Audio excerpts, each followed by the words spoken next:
Good morning friends. GST platform के YouTube channel में आप सभी का स्वागत है। जी हाँ फ्रेंड्स, जीएसटी के अंदर जो हम लोगों ने इनपुट टैक्स क्रेडिट क्लेम किया है उसके रिलेटेड अब एक ऐसा नोटिस आप लोगों को मिल रहा है जिसके अंदर आईटीसी रिवर्सल ऑन एग्जेम्प्टेड और नॉन जीएसटी सप्लाईज से रिलेटेड जो आपको अमाउंट करना था उसके रिलेशन में दिया जा रहा है। आप देख पा रहे हैं स्क्रीन पे मैंने एक नोटिस ओपन किया है जिसका सब्जेक्ट मैटर है आईटीसी रिवर्सल ऑन एग्जेम्प्टेड और नॉन जीएसटी सप्लाईज ड्यूरिंग 2018-2019।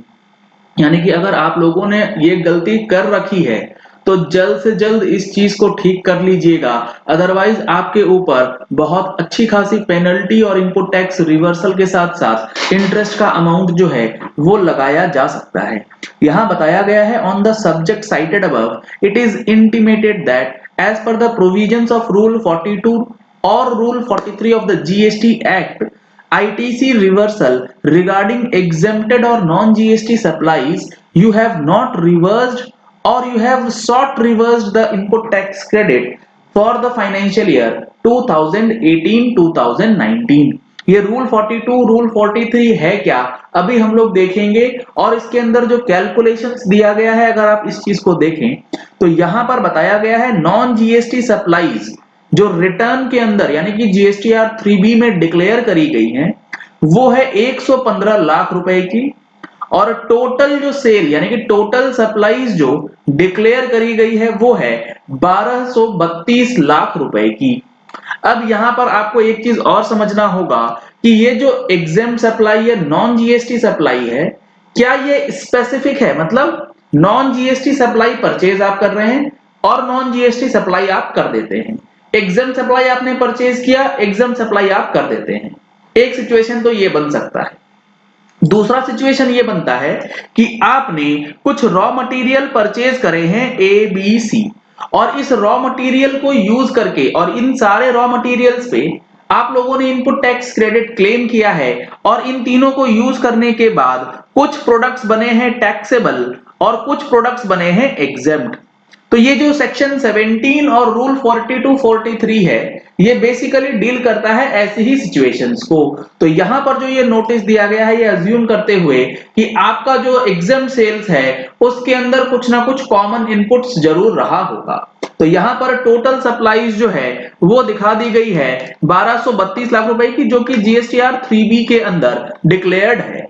अब यहां लिखाया गया है रेशियो ऑफ नॉन जीएसटी और नील रेटेड और एग्जेम्प्टेड सप्लाईज। ये रेशियो किस चीज का, ये रेशियो है कि आपने जो टोटल सप्लाईज करी है यानी कि 1232 लाख रुपए में से आपने 115 लाख रुपए का नॉन जीएसटी सप्लाई किया है, तो आपने कितना परसेंटेज किया है, तो इसके लिए इन्होंने 115 बाय 1232 इंटू 100 करके ये परसेंटेज जो है आप लोगों के सामने नोटिस में दे रखा है कि 9.34% आपने एग्जेम्प्ट या नॉन जीएसटी सप्लाई किया है।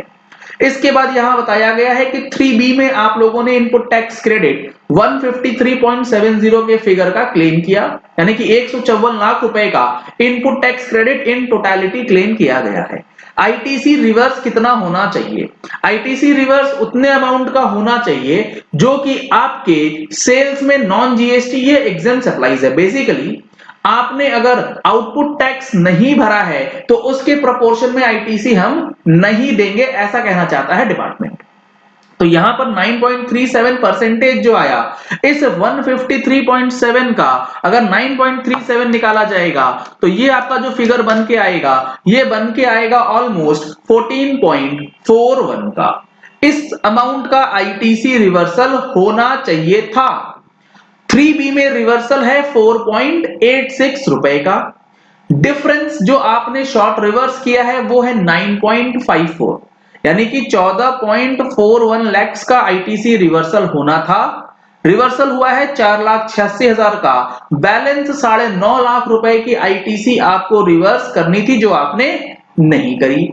इसके बाद एक इंटरेस्टिंग चीज यहां पर दी गई, ITC available in GSTR 2A।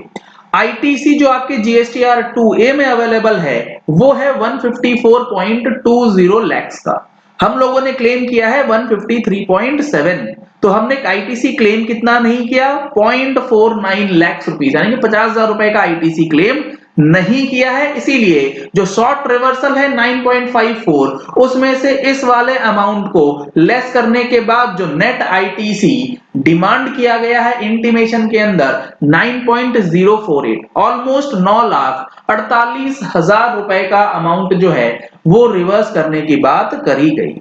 You are hereby directed to reverse और deposit the amount short reversed on और before 29th October and submit the proof in this regard. अगर आपने ये काम नहीं किया तो आपके ऊपर फिर सेक्शन 73 74 के अंदर पेनल्टी के साथ प्रोसीडिंग्स जो है वो इनिशिएट की जा सकती है। तो अब आप लोगों को ध्यान ये रखना है कि सितंबर महीने की जो रिटर्न आप लोग फाइल कर रहे हैं, जिसकी ड्यू डेट अब है 24 अक्टूबर 2021, उसमें अगर कोई भी इनपुट टैक्स क्रेडिट जो रूल 42 43 के तहत रिवर्स होना चाहिए था वो नहीं हुआ, तो उसको जल्द से जल्द कंप्लाई कर लें। ड्यू डेट से रिलेटेड कोई कंफ्यूजन रहती है या जीएसटी और इनकम टैक्स से रिलेटेड जो मंथली अपडेट्स आती हैं, इसके लिए आप हमारी मंथली टैक्स मैगजीन का सब्सक्रिप्शन भी ले सकते हैं। नवंबर महीने की टैक्स मैगजीन में दो इंपॉर्टेंट जजमेंट्स के साथ साथ अपकमिंग जीएसटी एक्ट के अंदर जो चेंजेस हैं वो देखने को मिलने वाला है। बहुत इंपॉर्टेंट और शानदार रहने वाली है नवंबर महीने की टैक्स मैगजीन। अगर आप लोगों ने अभी तक सब्सक्रिप्शन नहीं लिया है तो इन नंबर्स पे कॉल करके व्हाट्सएप करके आप टैक्स मैगजीन का डिटेल्स ले सकते हैं और अपनी कॉपीज सब्सक्राइब करा सकते हैं। अब अगर आप देखेंगे तो रूल 42 जो है वो कहता किस चीज की बात है, ये कहता है manner of determination of input tax credit. जी हाँ फ्रेंड्स, जो आपको इनपुट टैक्स क्रेडिट क्लेम करना है उसमें से कुछ पोर्शन आपको रिवर्स करना पड़ता है। तो उस रिवर्सल के लिए यहाँ पर फॉर्मूले दिए गए हैं कि किस तरीके से आपको इनपुट टैक्स क्रेडिट जो है वो रिवर्स करना है, जो कि नोटिस के अंदर भी बताया गया। रेशियो निकाल लीजिए कि एग्जाम सेल का टोटल सेल्स में से कितना रेशियो है और उस प्रोपोर्शन में आप आईटीसी रिवर्स कर सकते हैं। इसका सब रूल 1 कहता है the input tax credit in respect of input और input services which attracts the provisions of subsection 1 or subsection 2 being partly used for the purposes of business and partly for other purposes, यानी कि business purpose और other than business purpose को अलग अलग करके आपको reversal का काम जो है करना है।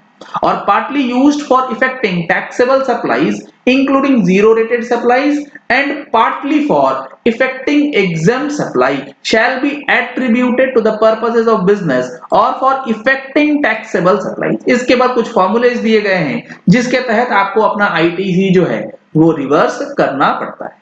सेक्शन 17 सबसेक्शन 1 और सेक्शन 17 सबसेक्शन 2 में ये चीजें क्लियरली लिखी गई हैं कि इनपुट टैक्स क्रेडिट जो है वो आपको उसी अमाउंट तक का मिलेगा जितने पोर्शन का आपका टैक्सेबल सप्लाई है। 1 में बताया गया है वेयर द गुड्स और सर्विसेज और both are used by the registered person partly for the purpose of any business and partly for the other purpose, the amount of credit shall be restricted to so much of the input tax which is attributable for the purpose of his business। Personal purpose के लिए अगर कोई ITC है तो वो आप नहीं ले पाएंगे। सबसेक्शन 2 कहता है कि अगर आपने कोई गुड्स और सर्विसेज का यूज किया है फॉर इफेक्टिंग टैक्सेबल सप्लाईज और under the IGST act and partly for exempt supplies, कुछ टैक्सेबल सप्लाईज है कुछ एग्जाम सप्लाईज है, तो अमाउंट ऑफ क्रेडिट जो होगा वो कितना मिलेगा, it shall be restricted to so much of the ITC as is attributable to the said taxable supplies. सिर्फ और सिर्फ टैक्सेबल सप्लाईज तक का ही इनपुट टैक्स क्रेडिट जो है वो आपको दिया जाएगा। इसीलिए इस चीज को बहुत अच्छी तरीके से आपको समझना जरूरी है, अदरवाइज प्रॉब्लम आपकी बढ़ सकती है।